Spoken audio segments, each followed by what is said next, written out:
नमस्कार दोस्तों, OCN network में आपका स्वागत है। मैं हूं ओमकार चौधरी। जब 2017 में पंजाब में विधानसभा के चुनाव होने जा रहे थे, तब के प्रदेश कांग्रेस अध्यक्ष और मुख्यमंत्री पद के कांग्रेस की ओर से चेहरे कैप्टन अमरिंदर सिंह ने एक दुस्साहस किया था, एक हिम्मत की थी। उन्होंने कहा था कि राहुल गांधी पंजाब में चुनाव प्रचार के लिए ना आए, हम अपने दम पर चुनाव जीत लेंगे। राहुल गांधी और प्रियंका वाड्रा बस टोकन के लिए एक आध बार गए होंगे तो गए होंगे, नहीं गए। कांग्रेस पार्टी वहां चुनाव जीत गई और कैप्टन अमरिंदर सिंह को मुख्यमंत्री बनाना पड़ा। लेकिन उसके बाद जो कैप्टन अमरिंदर सिंह के साथ हुआ, वैसा अगर हम अतीत की राजनीतिक घटनाओं में झांक करके देखें तो इंदिरा गांधी के समय हुआ हो तो हुआ हो मुख्यमंत्रियों के साथ इस तरह का सलूक जैसा कैप्टन अमरिंदर सिंह के साथ हुआ कि विधायक दल की बैठक बुला ली गई नेता बदलने के लिए, मुख्यमंत्री दूसरा बनाने के लिए, और कैप्टन अमरिंदर सिंह को पता ही नहीं था कि विधायक दल की बैठक बुलाई गई है। तो यह खानदान किस तरीके से मक्खियों की तरह, मच्छर की तरह अपनी पार्टी के नेताओं को समय आने पर कुचल देता है, ये एक निकृष्टतम उदाहरण है। एक और घटना मुझे याद आ रही है। इनके पिताजी राजीव गांधी तब तो प्रधानमंत्री भी नहीं थे, शायद पार्टी के महासचिव ही थे। हैदराबाद में उतरे, तब तेलंगाना और हैदराबाद एक ही थे, यानी अलग अलग नहीं हुए थे। आंध्र प्रदेश के जो मुख्यमंत्री थे, अगर मैं नाम गलत नहीं ले रहा हूं, वीरेंद्र पाटिल, वो राजीव गांधी को रिसीव करने के लिए हवाई अड्डे पहुंच गए।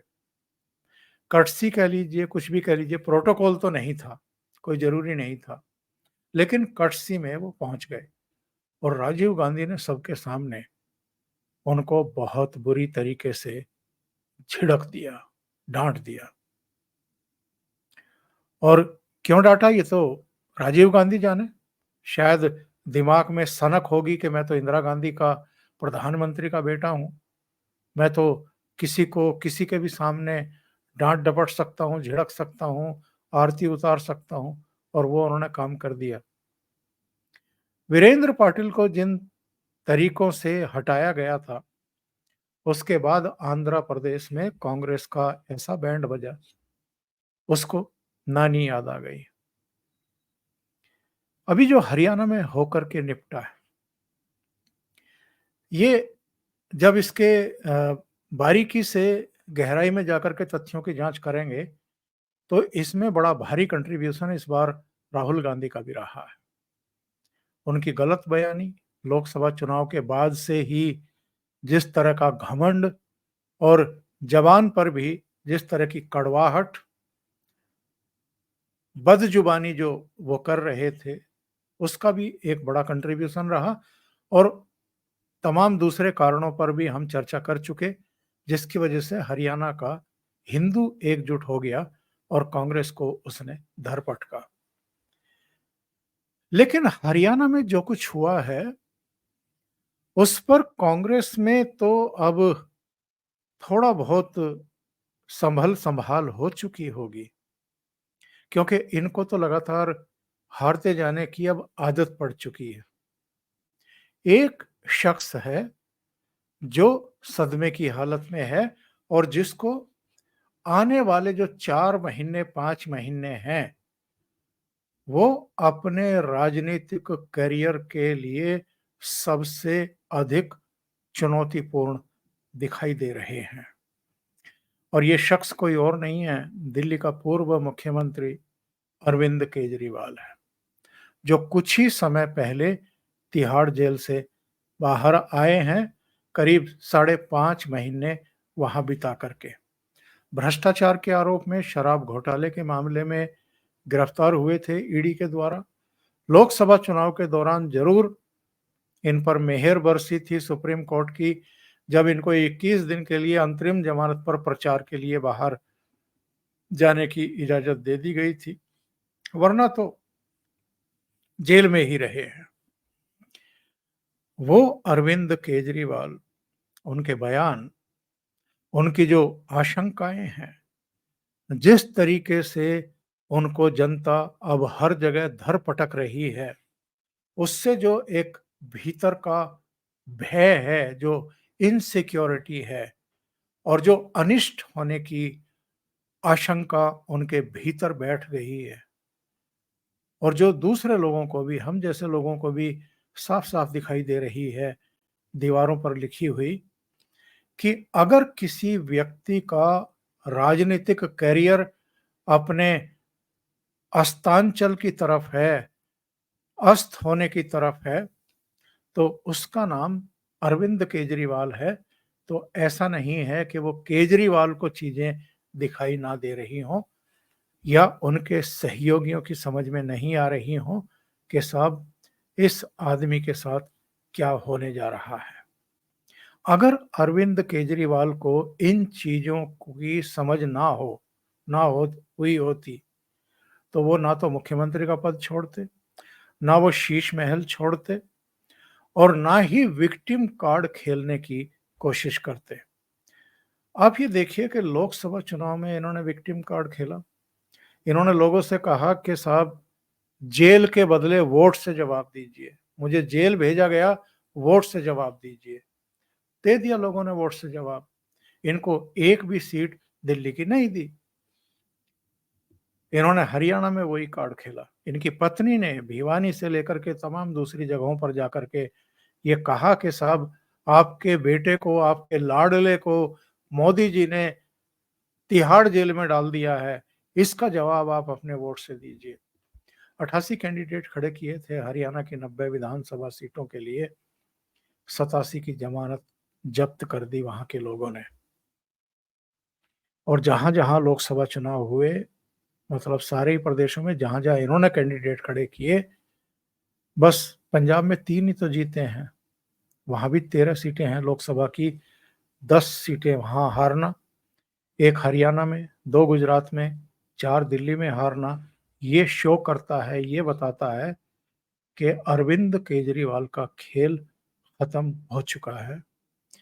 अब विधानसभा चुनाव की औपचारिकता मात्र है।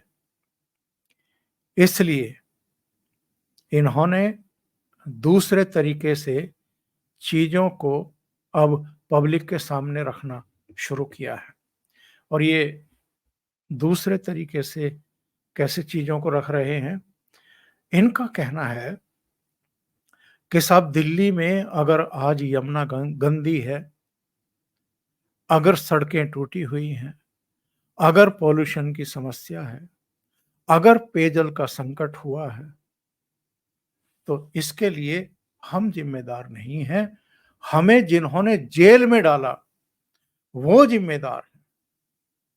वो नहीं चाहते थे कि साहब दिल्ली की जो एजुकेशन है वो विश्व स्तरीय बने, इसलिए मनीष सिसोदिया को उठा करके जेल में डाल दिया गया। ये नहीं चाहते थे कि दिल्ली में जो विश्व स्तरीय मोहल्ला क्लिनिक बनाए थे सत्येंद्र जैन ने, उनमें गरीबों का इलाज हो, इसलिए सत्येंद्र जैन को उठा करके जेल में डाल दिया। ये नहीं चाहते थे कि यमुना क्लीन हो और इसके सुंदर घाट हों, जहां के बारे में केजरीवाल ने कह रखा था कि साहब बस मुझे 5 साल दे दो आप, 5 साल में यमुना को मैं ऐसी बना दूंगा कि आप लोगों की शामें जो हैं वो यमुना जी के तीर पर, घाट पर जो है गुजरा करेगी अपने परिवार के साथ, और पहली डुबकी तो मैं लगाने वाला हूं। इस तरह की बातें इन्होंने जो सब्ज बाग दिखाए थे, 10 साल हो गए इनको मुख्यमंत्री बने हुए, 10 साल से ज्यादा ही हो गया। और अब जाकर के जब ये देखा कि दीवारों पर हार निश्चित लिखी हुई है और लोगों में इनके कारनामों को लेकर के जो खुद को कट्टर ईमानदार बताते थे, उन्होंने भ्रष्टाचार किए हैं और जमानतें भी नहीं मिल रही हैं कोर्ट से। राउज एवेन्यू कोर्ट जो निचली अदालत है और जो सर्वोच्च न्यायालय है, वहां तक ये लोग लगातार चक्कर काट रहे थे, जमानतें नहीं मिल रही थी। अब लोकसभा चुनाव में इनको अंतरिम जमानत मिल गई और अब विधानसभा चुनाव से कुछ महीने पहले नियमित जमानत भी मिल गई और सारे बाहर भी आ गए। जितने शराब घोटाले में और मनी लॉन्ड्रिंग में अंदर थे, एक एक करके बाहर भी निकल आए। अभी केवल वो वक्फ बोर्ड के घोटाले में जो अमानतुल्लाह खान अंदर है वही है, वरना अरविंद केजरीवाल भी बाहर आ गए, मनीष सिसोदिया भी, संजय सिंह भी, विजय नायर भी, के कविता जो आपके केसीआर की बेटी है वो भी, विभव कुमार जो स्वाति मालीवाल के साथ मारपीट के मामले को लेकर के अंदर हुए थे वो भी बाहर आ गए। तो सारे बाहर तो आ गए, लेकिन इनकी समझ में नहीं आ रहा है कि जितनी समस्याएं चारों तरफ बिखरी पड़ी है, जिनको इन्होंने सुलझाने के लिए कहा था, दिल्ली को लंदन और पेरिस बनाने के सब्ज बाग दिखाए थे, अब जनता का सामना कैसे करेंगे। और सबसे बड़ी बात यह है कि हरियाणा में जो हुआ है इनके साथ, जमानतें जब्त, दिसंबर 2023 में जो राजस्थान, मध्य प्रदेश, छत्तीसगढ़ में 205 कैंडिडेट खड़े किए थे, उनकी जमानत जब्त, नोटा से भी 50% कम वोट। इसके चलते इनकी नींदें हराम है और जिस तरह की ये बातें कर रहे हैं, जिस तरह की रणनीति अपना रहे हैं, किसी तरीके से लोग पिघल जाएं, इनकी गलतियां भूल जाएं, इन्होंने जो भ्रष्टाचार किया है उसको विस्मृत कर दें और इसलिए शराब घोटाले का तो नाम ही नहीं लेते हैं। इनके प्रवक्ता हों, इनके मंत्री हों, इनकी मुख्यमंत्री हों, खुद ये पूर्व मुख्यमंत्री अरविंद केजरीवाल हों या सत्येंद्र जैन जो एक दिन पहले ही तिहाड़ से जमानत पर बाहर आए हैं वो हो, कोई भी शराब घोटाले की बात नहीं करते।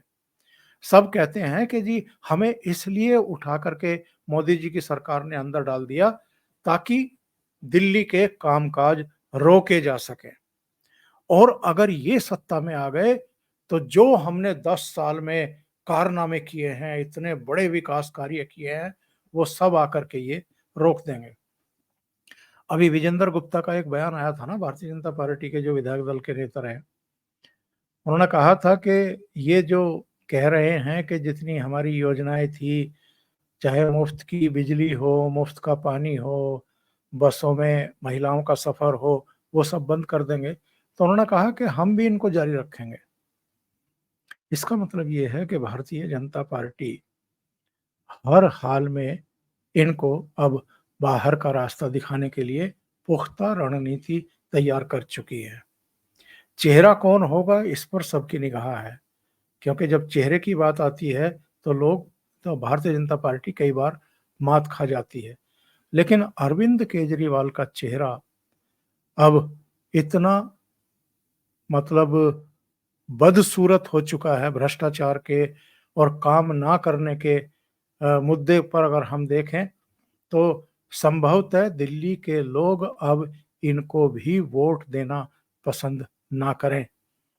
और जो हाल में इनके बयान आए हैं, जो हाल में इनकी रणनीति आई है, उससे इनकी जो बौखलाहट है, इनकी जो बेचैनी है, इनकी जो आशंकाएं हैं, वो परिलक्षित होती हैं। एक दिन पहले सत्येंद्र जैन जेल से रिहा होकर के आए और उनको इन्होंने कहा कि मुख्यमंत्री आतिशी के साथ प्रेस कॉन्फ्रेंस करो, क्योंकि छठ के मौके पर जो तस्वीरें यमुना की आई हैं, जिनमें वो पूरी गंदगी दिखाई दे रही है और सफ़ेद जो बगुले हो गए हैं वो दिखाई दे रहे हैं, झाग दिखाई दे रहे हैं, उससे बड़ी बदनामी हुई इनकी। इससे इनको बड़ा डर लगता है और किस किस तरह की बातें ये अतीत में कहते रहे हैं, उसका भी एक बड़ा दिलचस्प वीडियो मुझे लगता है कि बीजेपी की दिल्ली आईटी सेल ने बना करके जारी किया है। उसमें क्या कहा गया है, जरा सुनिए। चाहे हरियाणा से आ रहा है, चाहे यूपी से आ रहा है, चाहे कहीं से आ रहा है, यमुना को साफ करने की जिम्मेदारी मेरी है। I will not pass blame to anyone. 70 साल की प्रॉब्लम है, ये 2 दिन की प्रॉब्लम नहीं है। चुनाव के वक्त मैंने दिल्ली के लोगों से 5 साल मांगे थे। मैंने कहा अगले चुनाव में मैं खुद डुबकी लगाऊंगा यमुना के अंदर, आप सब लोगों को साफ पानी में डुबकी लगवा दूंगा, नहीं तो वोट मत देना मेरे को। मतलब ये किस तरह की बातें करते रहे हैं और क्या हाल इन्होंने बना के रखा है, इससे पता चलता है। अभी हाल में इनका एक और बयान आया है, और ये यमुना पर तो किस किस तरह के बयान देते रहे हैं अलग अलग समय पर, वो मैं आपको सुनवा दूं। हम लोगों ने पूसा रिसर्च इंस्टीट्यूट के साथ मिलके एक सोल्यूशन बनाया, केमिकल सोल्यूशन, बायोकेमिकल सोल्यूशन। वो सोल्यूशन छिड़कने से वो जो स्टबल है, पराली है, वो खाद में कन्वर्ट हो जाती है। It's a win win situation, और इतना सस्ता है। दिल्ली सरकार ने दिल्ली के सारे खेतों में छिड़काव कर दिया फ्री में। पंजाब सरकार भी कर सकती है, यूपी सरकार भी कर सकती है, हरियाणा सरकार क्यों नहीं कर रहे वो लोग?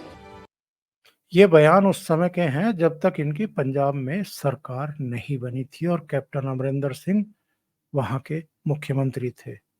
तब तक कैप्टन को भी नहीं बदला गया था, चन्नी भी नहीं आए थे। ये तब के बयान हैं।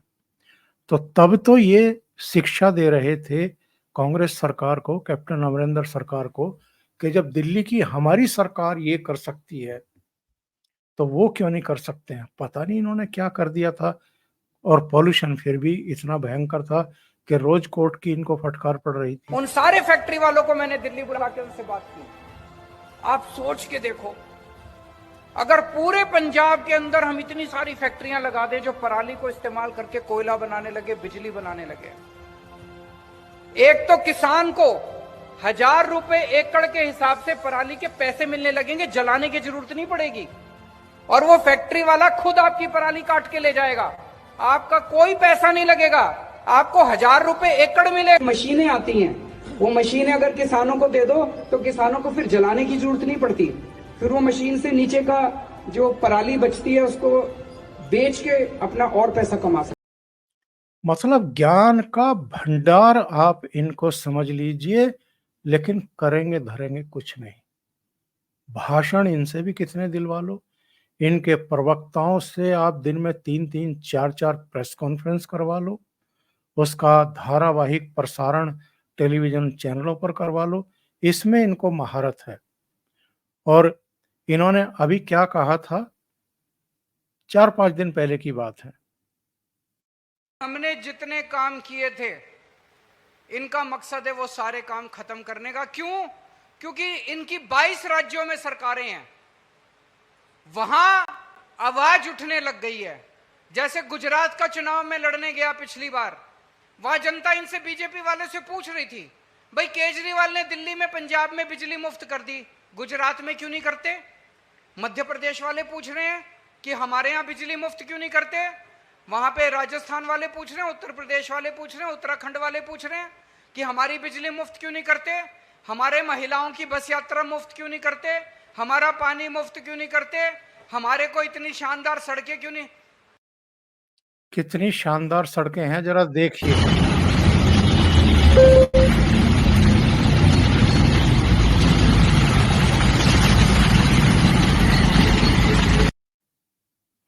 ये हैं शानदार सड़कें दिल्ली की, जिनके बारे में ये अभी भाषण दे रहे थे। तो मैं जिक्र कर रहा था कि सत्येंद्र जैन एक दिन पहले तिहाड़ से निकल करके बाहर आए और उनको कहा कि आप मुख्यमंत्री के साथ बैठो और यमुना क्यों नहीं साफ हुई है, इस पर जरा कुछ ज्ञान दो ऑन कैमरा, दिल्ली की जनता को भी और पूरे भारत को भी। तो जरा देखिए सत्येंद्र जैन ने क्या ज्ञान दिया है मुख्यमंत्री आतिशी के बराबर में बैठ करके।